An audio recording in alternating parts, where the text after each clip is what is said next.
بسم اللہ الرحمن الرحیم۔ السلام علیکم۔ اسلام آف قرآن پر آپ سب کو خوش آمدید۔ جیسا کہ میں نے اپنی پہلی ویڈیو میں بتایا تھا کہ میں بھی آپ کی طرح قرآن پاک کی ایک ادنیٰ سی طالبہ ہوں اور اپنی سمجھ اور شعور کے مطابق میں قرآن پاک کو آپ تک پہنچانے کی کوشش کر رہی ہوں۔ ہم کوئی بھی کام شروع کرنے سے پہلے بسم اللہ الرحمن الرحیم ضرور پڑھتے ہیں، چاہے کھانا کھائیں یا کوئی بھی کام شروع کریں۔ قرآن پاک کی ہر سورت سے پہلے ہم بسم اللہ الرحمن الرحیم ضرور پڑھتے ہیں، سوائے سورہ توبہ کے۔ اس لیے میں نے سوچا کہ کیوں نہ سب سے پہلے بسم اللہ الرحمن الرحیم کو سمجھا جائے۔ عام طور پر جو معانی بسم اللہ کے رائج ہیں وہ ہمیں اس کی روح نہیں سمجھا پاتے۔ قرآن پاک کی ہر آیت، ہر سورت کسی نہ کسی مقصد کو ظاہر کرتی ہے، اس لیے میں نے کوشش کی کہ آپ کو آسان الفاظ میں بسم اللہ کا مفہوم بتایا جائے۔ یہ سب میں نے بہت ساری ریسرچ کے بعد حاصل کیا ہے۔ اگر آپ کو اس میں کسی قسم کا اختلاف ہو تو آپ خود ریسرچ کر کے قرآن کو سمجھ سکتے ہیں، بلکہ میرا تو یہ ماننا ہے کہ ہر کسی کو خود قرآن پاک کو ریسرچ کر کے سمجھنا چاہیے۔ بسم اللہ الرحمن الرحیم کے الفاظ ہر سورت کے آغاز میں ہمیں ملتے ہیں۔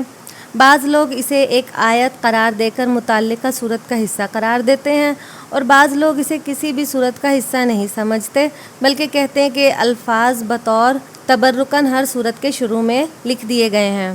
آج میں آپ کو بسم اللہ کے بارے میں صحیح مفہوم اور حقیقت بتاتی ہوں۔ قرآن پاک کی سورہ نمل میں اللہ تعالیٰ نے فرمایا، جب حضرت سلیمان علیہ السلام نے ملکہ سبا کو خط لکھا تو اس کا آغاز اس طرح سے کیا، اِنَّهُ مِن سُلَيْمَانَ وَإِنَّهُ بسم اللہ الرحمن الرحیم۔ اس طرح یہ بات تو واضح ہو جاتی ہے کہ یہ الفاظ وحی خداوندی ہیں۔ بسم اللہ کے جو معنی عام ہیں وہ تو سب جانتے ہیں، شروع کرتا ہوں یا شروع کرتی ہوں اللہ کے نام سے جو بڑا مہربان اور نہایت رحم کرنے والا ہے۔ لیکن اصل بات تو یہ ہے کہ بسم اللہ میں کوئی لفظ ایسا نہیں ہے جس کے معنی شروع کرتا ہوں میں کیے جائیں۔ بسم اللہ میں بے کے معنی ساتھ کے کیے جاتے ہیں اور یہ ٹھیک ہیں، لیکن اس کے ساتھ اور بھی معنی ہیں جن میں ایک معنی سبب بیان کرنے کے ہیں، یعنی کہ جو کچھ بھی یہاں بیان کیا جا رہا ہے یا جو کچھ بھی کیا جا رہا ہے اس کا سبب یہ ہے، اس کا مقصد یہ ہے۔ اب دوسرا لفظ آتا ہے اسم۔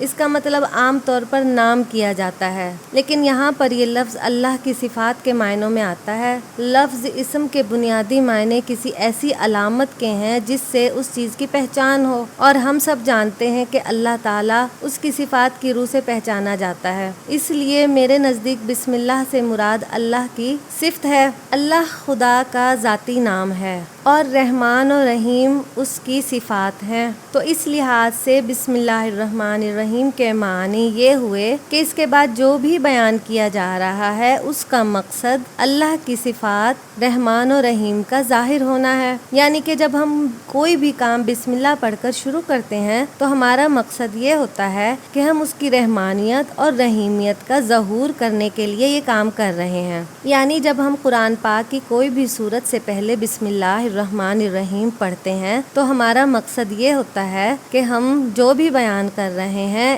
اس کا مقصد اللہ تعالیٰ کی صفت رحمانیت اور رحیمیت کا ظہور ہے۔ مجھے امید ہے کہ آپ سب کے سامنے بسم اللہ الرحمن الرحیم کا مفہوم واضح ہو گیا ہوگا۔ سورہ فاتحہ کے شروع میں ہی رحمان اور رحیم کے الفاظ آتے ہیں، اس لیے میں نے سوچا کہ جب سورہ فاتحہ شروع کی جائے تو ان دونوں صفات خداوندی کا مفہوم اس سورت کے ساتھ پیش کیا جائے گا۔ جیسا کہ میں نے آپ کو بتایا تھا کہ ہماری نوجوان نسل کثرت تفاسیر سے اکتا سی گئی ہے، اس لیے میں نے یہ ادنیٰ سی کوشش کی ہے کہ قرآن پاک کو اس کے آسان سے مفہوم میں بیان کر کے آسانی پیدا کی جا سکے۔ میں بہت خوش اور اللہ کی بہت زیادہ شکر گزار ہوں کہ اس نے مجھے یہ توفیق عطا کی۔